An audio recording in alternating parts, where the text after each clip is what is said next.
This is to the residents of Olds, again, that have been following the plight that Connor has been in.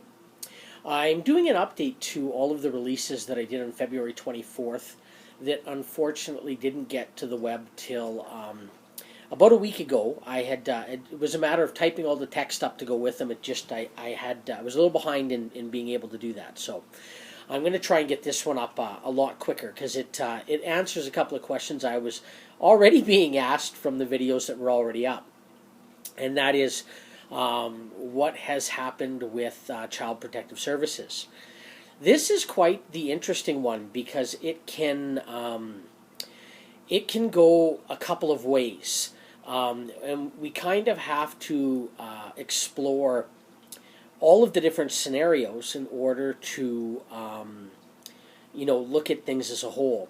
First, what you have to realize is Child Protective Services is only effective, and I mean only effective, if they can get to the children before they have been prepped or conditioned.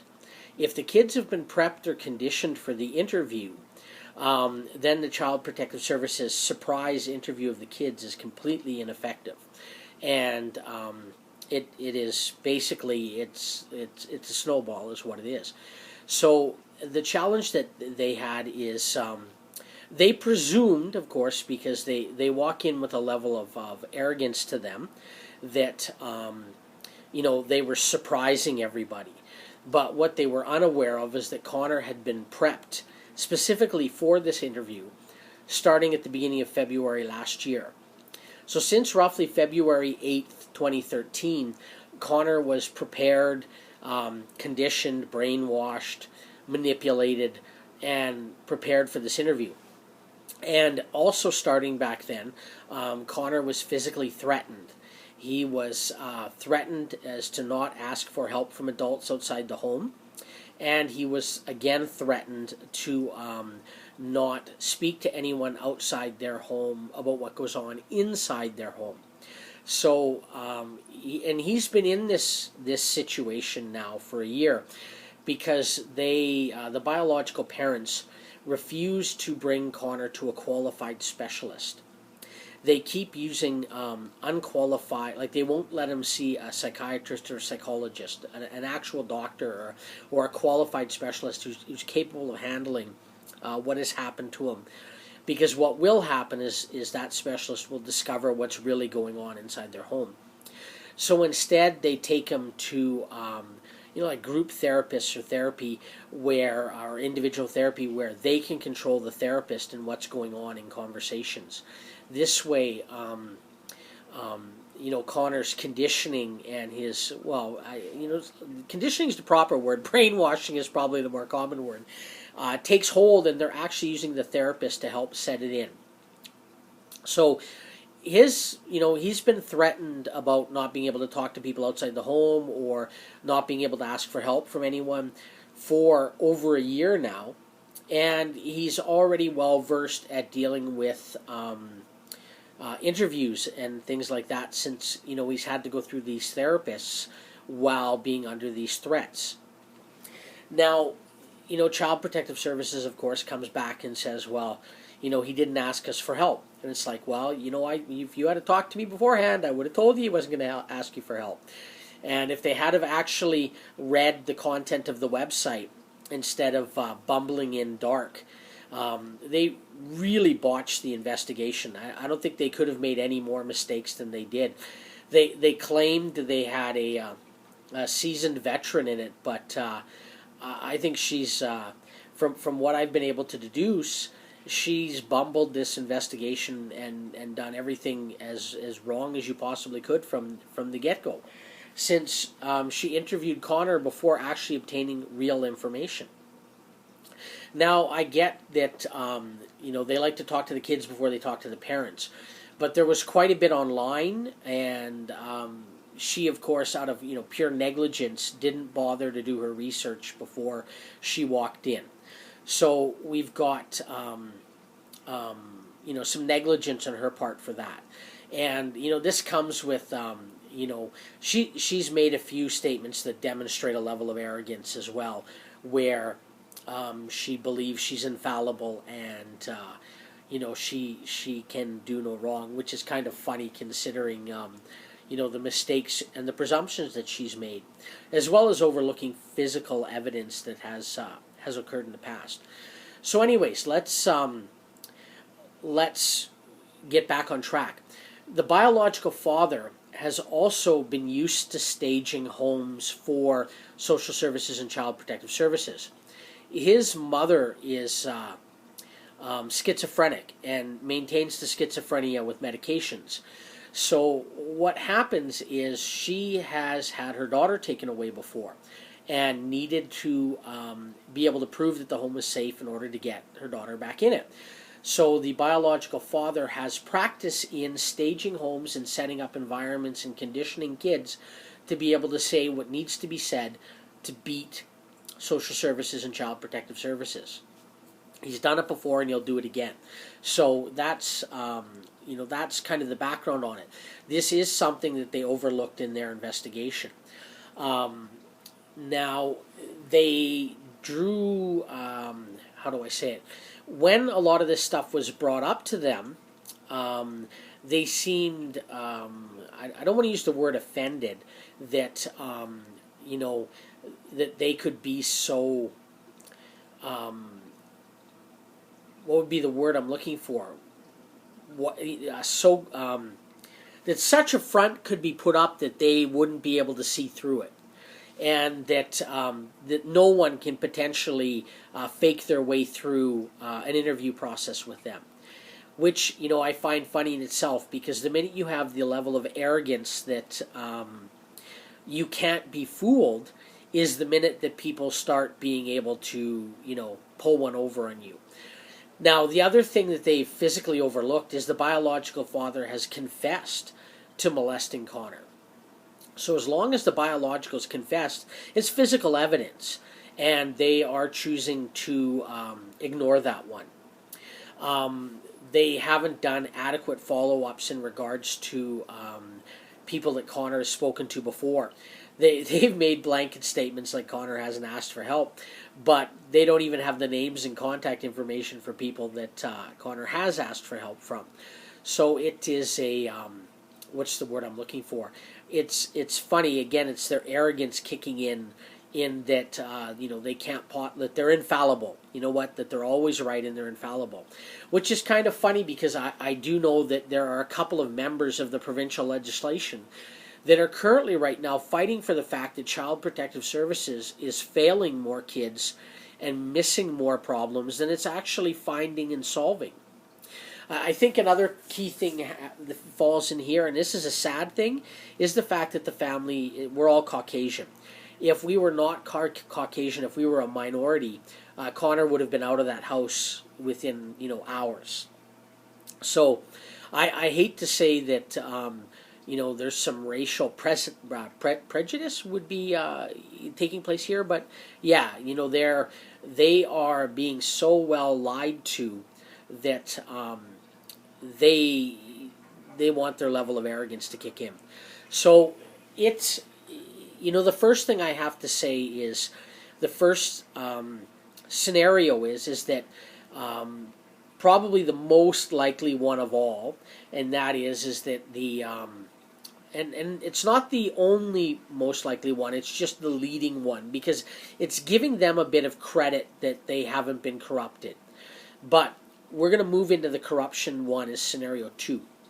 So with scenario 1, the biological father has experience in prepping kids for interviews and beating them, and has prepped Connor for over a year, and has issued many threats to Connor in regards to who he can speak to and what he can speak to them about, that Connor simply didn't ask for help, and he hasn't asked for help because he is deathly afraid of the scenario that he's in. So of course they because they claim they can't see anything and Connor hasn't asked for help, they find nothing, which is what I actually expected them to do. This was the outcome I actually expected, because I knew that the father had been prepping Connor. I knew that Connor was threatened, and I knew that he was capable of basically being able to pull one over on Child Protective Services. So that's scenario 1.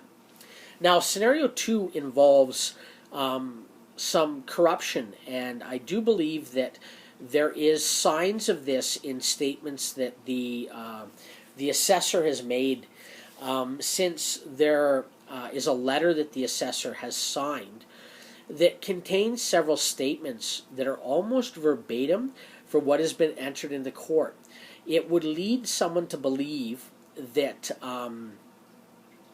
that the biological father's lawyer has potentially written the letter for Child Protective Services, and they simply signed it, and filled in a few little blanks and simply signed it, because there's many statements in there that unless the child protect, well, okay, it's kind of part of scenario 3. So we'll stick with scenario 2 where they're just corrupted. So the question is that has the Child Protective Service officer been bribed? Have they been bought off? Have they simply trying to protect their the fact that they bumbled this so bad that they are now actively, I'm not even sure how I would word this, they're now actively submitting evidence that the other side is writing for them.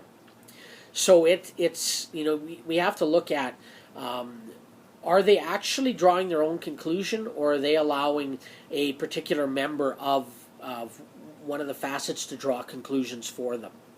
So especially with the fact that some statements they've made almost mirror some statements that have gone into court. That in itself is troublesome. Now, scenario 3 is where, would fit in with scenario 1 a bit, where the assessor is vindictive and angry that they've been proven to be, it was proven that they bumbled this entire investigation, that they did everything wrong from the beginning, and they're simply now being overly vindictive to attempt to cover up their incompetence. So we have level 1, which is they were completely fooled. Level 2, which is corruption, where they've been bribed, or they're simply cooperating with one of the parties because, again, they're ignoring physical evidence. And number 3 is they're acting out of vindictiveness and spite. The other thing that has happened is they've made statements that will directly contradict other agencies that are involved. So now what's going to happen is there's more than one agency that's involved, and the Child Protective Services is actively contradicting other agencies. So the problem that's going to lie in that one is, when they are brought into court, it's going to be very easy to discredit them. There's too many places they can be discredited. And what becomes sad about this one is it becomes physical evidence that other lawyers can use in the future to discredit the entire Olds department as being a corrupt, incompetent department. So now we have to look at whether the entire Olds division can start to be challenged in court for corruption, vindictiveness, falsifying statements, ignoring physical evidence, overall incompetence, and I think in many cases, wouldn't surprise me if we can look at a variant of criminal negligence, especially with the position that some of them hold. So I have to wait more on speaking to the Provincial Ombudsman's Office in regards to that one. Now, I think that is a summary of the 3 scenarios. Basically, Child Protective Services has done absolutely nothing, which is what is expected in a lot of average Caucasian families. They don't do anything. They've ignored physical evidence. For example, the confession of the biological father for molesting Connor. The fact that, this is something that I haven't brought up yet this video. The fact that another social worker has assessed the older brother as being ongoingly sexually molested for several years. So there is a social services worker that has assessed the brother as being sexually molested. So that's not just one child that the biological father has molested, it's two. And they are ignoring that assessment as well. So I think, we have to look at now, the particular assessor in Olds, when she was being spoken to, was actively, what would my word be? She was not in a professional manner when she was being spoken to. When we were conducting one of our conversations, she was having trouble staying awake. And this was at, I think it was about 11 o'clock in the morning. So if you have a Child Protective Services officer who's, attempting to have a conversation with someone on the phone who is actively falling asleep during the conversation, we have to ask whether she is even competent to have the role and the job that she has in the first place. Whether she's got health issues, whether she has mental stability, so on and so forth. We have to start challenging her level of competence when it comes to that. So I think to sum it up to you guys, because of the conditioning and the threats of the kids, and the fact that the child... Oh, hold on, there is actually one other thing. When the Child Protective... Or when, with various conversations with Child Protective Services, it was discussed that Connor had been threatened and was not allowed to talk to anyone outside the home.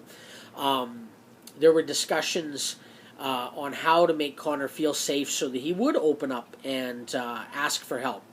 And they flat out refused having Connor put into a situation where he would feel safe. They are absolutely going out of their way to prevent Connor from being in a scenario where he feels safe so that he will talk. So I think that, coupled with the ignoring of the confession of the molestation, the ignoring of the assessment of the older brother, goes now to an active cover-up, which... the question is an active cover-up become scenario number 4? I knew I had a fourth scenario. Is an active cover-up scenario number 4 because, it comes to covering up her incompetence and how bad she bumbled the investigation? Or does it go to vindictiveness from Section 3? Or does it go to being bribed in Section 2? Or scenario 2? So the challenge we have is we now have an office and an officer, or I wouldn't say an officer. I'm sorry, I don't really consider they don't call them officers for Child Protective Services. We now have employees of Child Protective Services who are actively ignoring physical evidence. They are actively not in their right mind for conducting investigations. They are covering up the fact that they bumbled all of their initial interviews, and they are making statements that they're broad and general and they can't physically make. Stating that in 6 years Connor's absolutely never asked for help is a statement that they can't make because, frankly, they haven't spoke to every adult that Connor has spoken to in the last 6 years. That is the most absurd statement they could make. So I think that they have to realize that we're now on to them. And the question is that does this get turned into something so big that now every lawyer that is protecting a parent that has to deal with Child Protective Services in the Olds area can now question the competency of the office as well as the integrity of the employees there? Because if the employees are capable of out-and-out lying, then they now have to be challenged in court. And this is going to happen, is what's going to happen. And it's now going to be, with videos like this going on the web, luckily now other lawyers are going to be able to get at this information, and other lawyers are going to be able to challenge this particular assessor. Excuse me, not enough coffee and well, maybe too much coffee at the same time. They're going to be able to challenge this assessor, and they're going to be able to challenge the credibility of her reports and what she says. So it's going to be an interesting next couple of weeks, or even I think the next 2 months. But the big one is that I know for a fact an investigation has started at a higher level than just Olds in regards to how bad this was bumbled, the fact that she has falsified statements. I do know that there's been a discussion of criminal investigations against her, and I do know that I will be opening other investigations at a higher level so that the central Alberta area can't sweep this under the rug. And with enough videos on YouTube and posts to Facebook and other places, I know at the same time we're going to start attracting other lawyers for other cases, and we'll make sure one way or another that this particular information winds up in court. So anyways, to sum it up, Child Protective Services has not only done nothing, they've completed a bumbled, incompetent investigation. They have actively ignored physical evidence. They've gone out of their way to cover up physical evidence, and they've gone out of their way to cover up crimes that have been committed. So we now have to say, you know what, we have a corrupt employee there that herself is now guilty of criminal charges, I do believe. So that's unfortunately where we sit today. As I said, I expected, because Connor was conditioned and brainwashed ahead of time, that they wouldn't find anything at this particular level. I expected it to be found at a higher level. But when they flat out denied allowing Connor to be put into any sort of safe area so that he could talk to anyone, that's where you knew that the central area, or central Alberta area, is actively covering up child molestation and is actively participating in the abuse of a child, which is a scary thought, because frankly, if you are covering it up, you're an accessory. So now I think by some definition, we may be able to consider or come to a conclusion that the employee that did the investigation is now an accessory to what the biological father is doing. Who knows? We'll have to see. I'll let you know as more of the criminal investigation proceeds, and I will keep you up to date on it. Again, you know what? I thank you for following. As always, check out the website. Again, there's no www at the beginning. It's just help save, one word, .mysonconnor, again, no spaces, .com. So helpsave.mysonconnor.com. All with no spaces and no www at the beginning. So check out the website. You can find out a lot more about what's happened to Connor and what's happened to the family over the last couple of years. And, your support is there. And there is a special member section now for people that are getting involved, especially to help get Connor out of this predicament. So, I thank you to the people that are getting involved. And please, we can always use many, many more people involved. You can never have too many involved, because it only takes a split second for them to pull something, and, the people that are involved may or may not miss it. So the more eyes that are on him, the safer Connor will be. And that's the key thing. It's to get Connor safe.